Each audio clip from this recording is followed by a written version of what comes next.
C'est la ville du luxe, des jeux et du rêve, mais aussi de l'insolite et du complètement barré. On la surnomme la ville du péché ou la ville du vice. Je suis bien évidemment aujourd'hui à Las Vegas, en plein cœur du Nevada. Alors si pour vous Las Vegas ce sont des casinos et des hôtels immenses, c'est aussi plein d'infos insolites et de secrets que je vous propose de découvrir maintenant dans cette toute nouvelle vidéo. Alors suivez-moi sur le Strip de Vegas.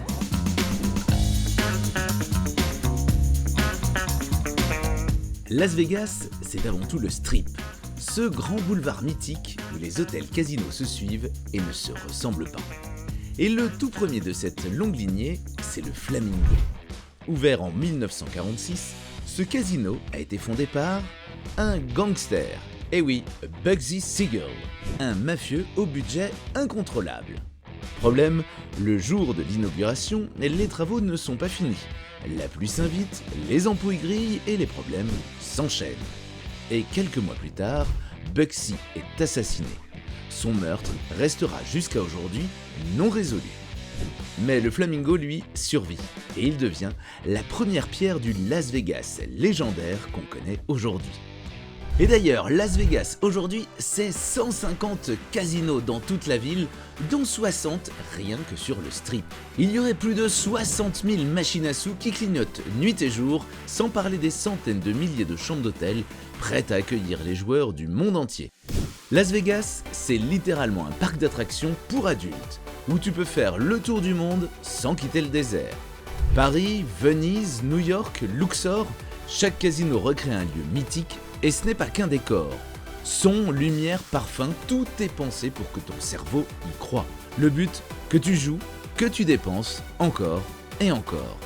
Ici, rien n'est laissé au hasard, les tapis sont dessinés pour fatiguer les yeux, les fenêtres et les horloges ont totalement disparu, impossible de savoir s'il est midi ou 3 heures du matin.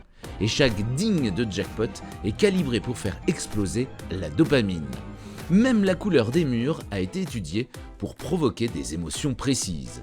Las Vegas, c'est un laboratoire du comportement humain, déguisé en paradis du jeu. Et pour créer l'illusion, Las Vegas regorge de secrets, comme ici dans ce qui ressemble à Venise. Alors ce qui est incroyable, c'est qu'on se croirait vraiment à Venise et tout est dans le détail, jusque dans les gondoles qui viennent de la série d'ici. De vraies gondoles importées d'Italie, mais de faux canaux. L'eau y est chlorée comme jamais, et le ciel totalement factice. Dans ce resort, on se promène sous un coucher de soleil permanent. Le but, c'est de recréer la Dolce Vita de Venise, 24 heures sur 24, mais en carton-pâte. Mais le vrai but, c'est de vous faire consommer en ayant totalement perdu la notion du temps. C'est un des petits secrets des hôtels de Vegas. Parce que ce grand canal, c'est avant tout un centre commercial. Statues, trompe-l'œil, façade ultra détaillée, tout est fait pour donner l'illusion parfaite.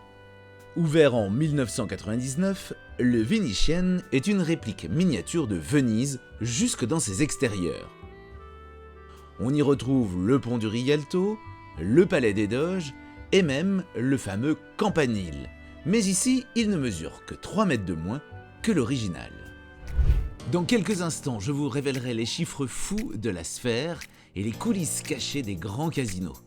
Mais avant ça, laissez-moi vous emporter au pied de l'un des panneaux lumineux les plus mythiques au monde. Situé à l'entrée de la ville, c'est l'un des spots à selfie les plus célèbres. Iconique et historique, le panneau « Welcome to Fabulous Las Vegas » a été créé en 1959 par une artiste nommée Betty Willis.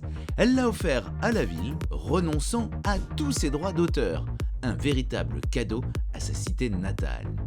Résultat, aucune royalties, aucun copyright, juste une icône universelle offerte à tous ceux qui rêvent de franchir les portes de la ville de l'argent et du péché. Partons maintenant en Égypte. Car oui, à Vegas, il y a une immense pyramide. C'est le Luxor Resort, un hôtel casino installé dans une pyramide noire de 108 mètres de haut, à peine 30 de moins que celle de Gizeh. Une réplique pharaonique tout en verre et en béton, où évidemment on ne trouve pas de tombeau, mais plutôt 4400 chambres disposées sur les parois de la pyramide autour d'un atrium vertigineux.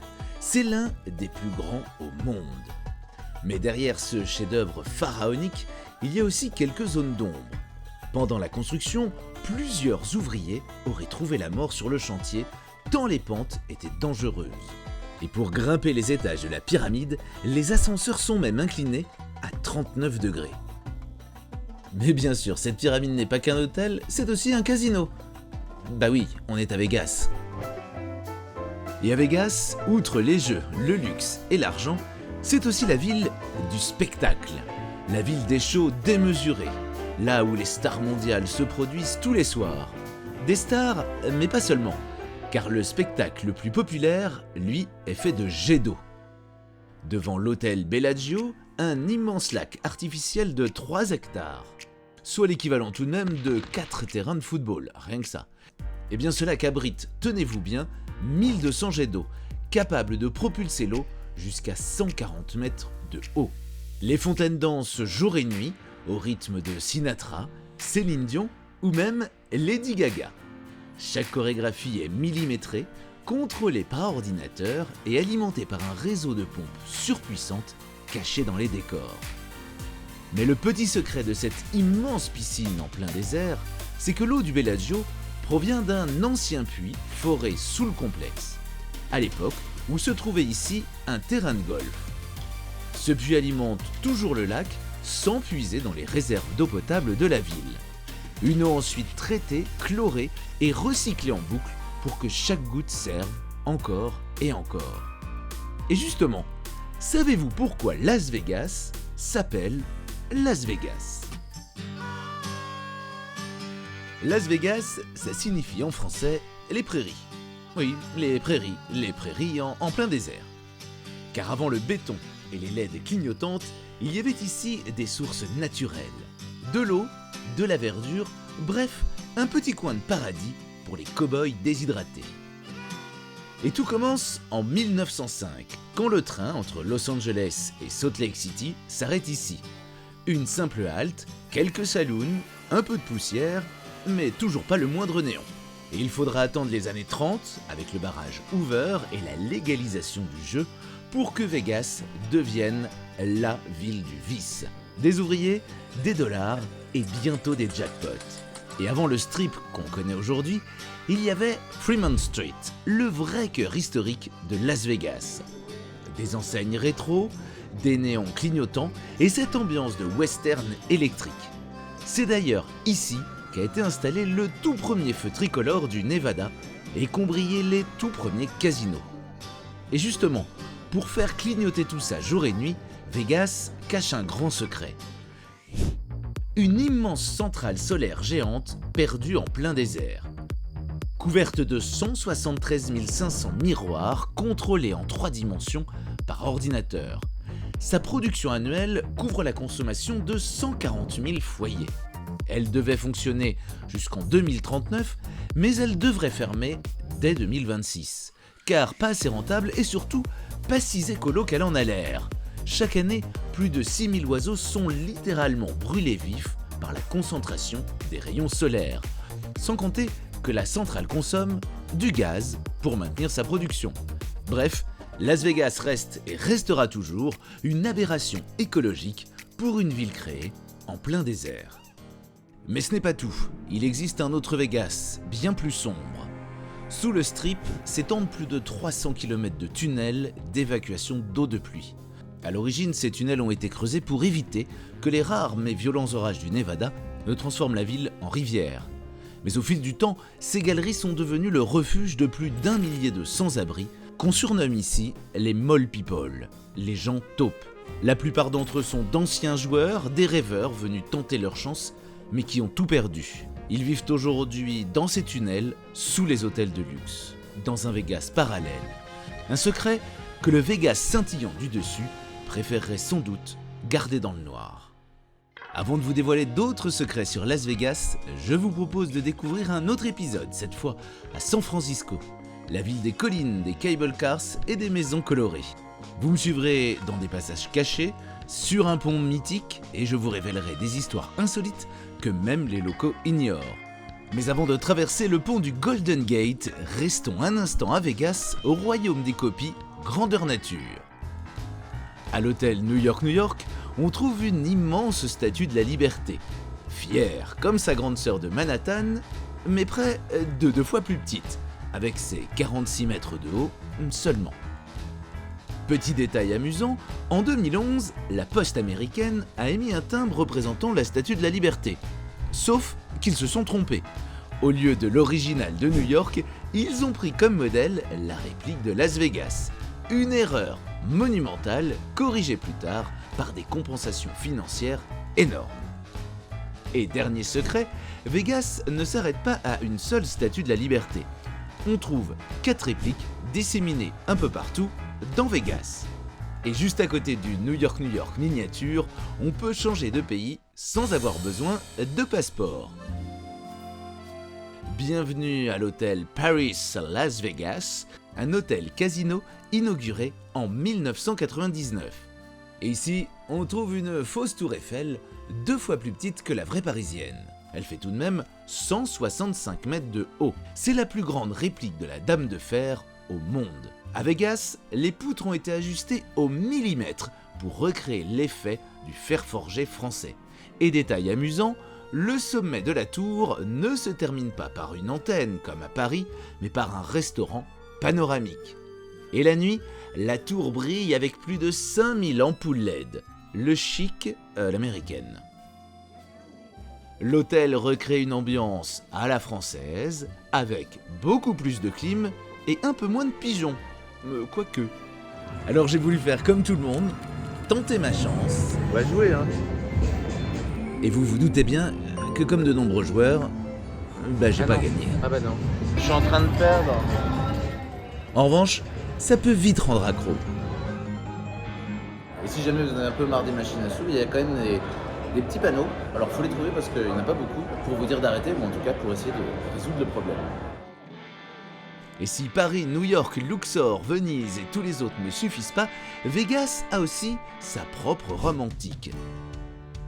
Et outre les décors à l'italienne, le Caesar Palace cache quelques grands secrets. Des escalators géants totalement arrondis.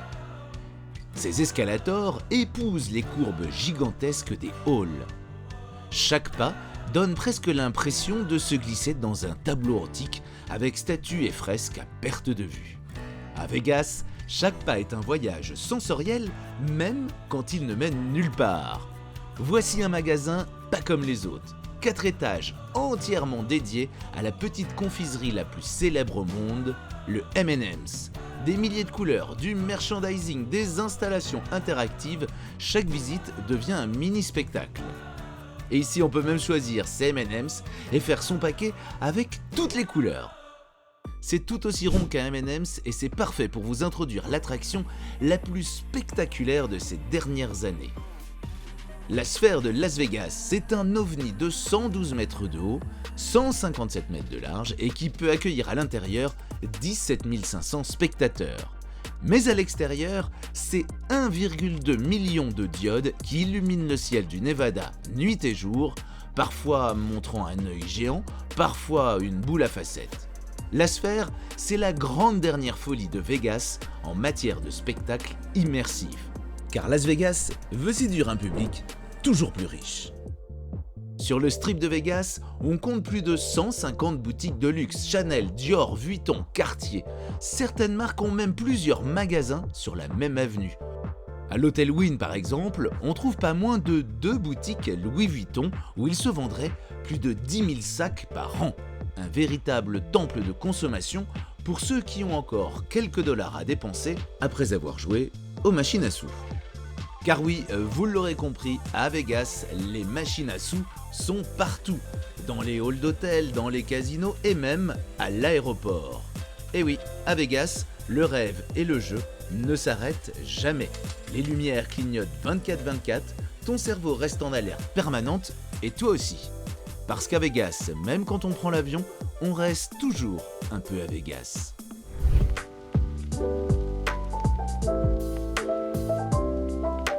Et voilà, c'est en plein cœur de Las Vegas que se termine cette vidéo sur les secrets de la ville du vice. J'espère que vous avez appris beaucoup de choses et que cette vidéo vous a plu. Si c'est le cas, eh bien, n'hésitez pas à la commenter, à la partager, à la liker et bien sûr à vous abonner à ma chaîne YouTube. Et nous, on se retrouve très très vite, quelque part d'autre, sur notre belle planète, dans un endroit certainement un peu plus réel. D'ici là, n'oubliez pas, restez fun, restez ouverts, mais surtout, soyez curieux. Ciao!